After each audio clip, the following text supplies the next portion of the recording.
We're nearing the end of Monarch Legacy of Monsters, or at least Season 1 of it, and every single episode continues to amaze me. There was so much packed into this episode, and while it was a little light on action, it managed to hit on almost every single character and make me feel emotion throughout the episode, especially that insane ending. Starting in the past storyline, I was initially a bit confused on when this all took place.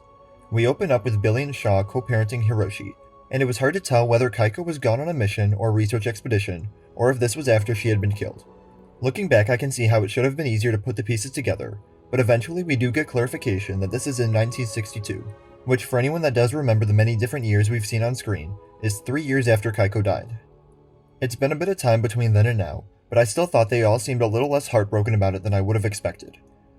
Uncle Shaw has a moment with Hiro, gifting him a pocket knife, and it symbolizes the start of moving away from one generation to the next. Kaiko, Billy, and Shaw started all of this, but very soon we're going to see it passed on to the next group of people. There's much more of a brotherly bond between Shaw and Billy now, which may have sprouted from their shared grief over Kaiko, now that they aren't really fighting over her anymore. As we get to see more of what's happening here, we see Monarch and the military setting up a mission to the new Titan realm, the culmination of 2 decades of Monarch work, which explains how Shaw visited the Titans like he mentioned in last episode. I was actually a bit surprised with how much this was focused on.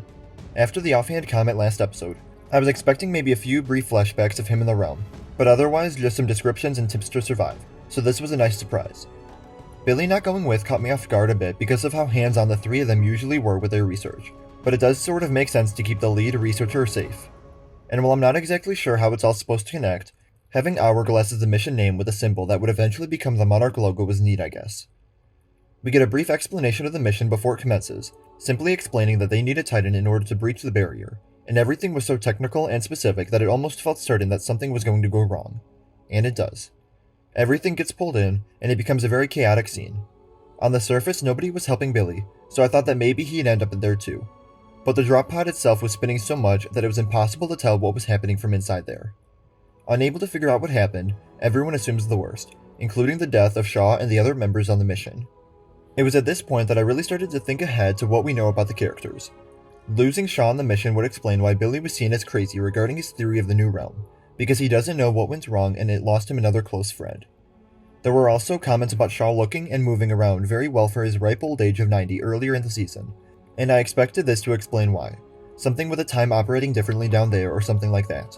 And while that turns out to be true, I'll get to that later. Before that happens, we get a brief scene catching up with Billy and the pain everyone is going through since the disaster of the mission. They started as a group of 3, but now Billy is all alone, obsessing over finding Shaw. But Puckett breaks the news to him that Monarch is no longer being funded after the incident because they can't figure out what happened. The scene really taps into how both Billy and Puckett are hurt by the loss of Shaw, and it did make me kind of feel for Puckett as a character. None of the military guys were great people, but he's always been the closest to being an ally to them, and now he's experienced this devastating loss as well. The episode then skips forward 20 years to when Shaw's back, and I was initially very disappointed with this decision, but at least later on we got to see more of what Shaw went through in that realm, even though that was very minimal too. I was shocked to see who I thought was Kentaro's mother in the facility, doing her best to make Shaw eat something, and here everything gets really complicated. She worked at a Monarch medical facility where she met Hiroshi, and this really makes me think she knows more in the present than she's letting on.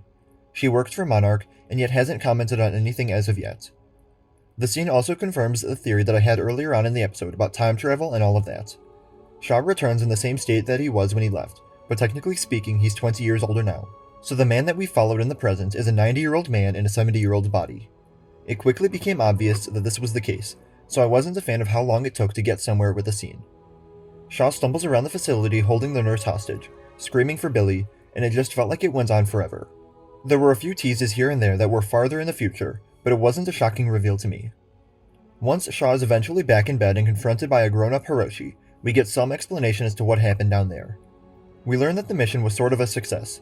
They followed the little Titan through the electrical barrier, a visual that kinda reminded me of hyperspace a bit, and then they crash-landed in the surface. However, one person was dead on impact and they couldn't contact the surface. They ran into a Muto, got hit by an electrical storm, a wormhole opened up, and then they were sent back to the surface. The entire science of it all is a bit confusing, but I do wonder what happened to any of the other people in the mission.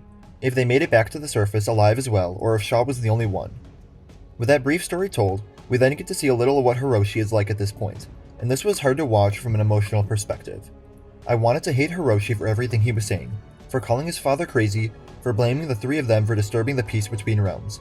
But I can't because it's all coming from a place of pain. It's all a coping mechanism. He went through so much as a kid, so much loss. Nothing hit harder than him saying he had to bury 3 empty boxes as a child. Not only did all 3 of his parent figures die, but none of the bodies were ever recovered, so he doesn't even get that closure. Kaiko was eaten by the baby creatures, Shaw died in the mission disaster, and Billy on Kong Island. That pain has made him not care about his legacy with Monarch, where now he's just a basic suit. The scene also shows us how Shaw ended up in the Monarch retirement home, for study and examination following his return from the Titan's realm. For 40-something years he just goes through the motions in there, until the Mutos attack. It changes everything, proving that Monarch wasn't doing what they should have. Going into the present storyline, this one didn't offer as much that I enjoyed. On the surface, we meet up with Kentaro, who was badly injured during the collapse.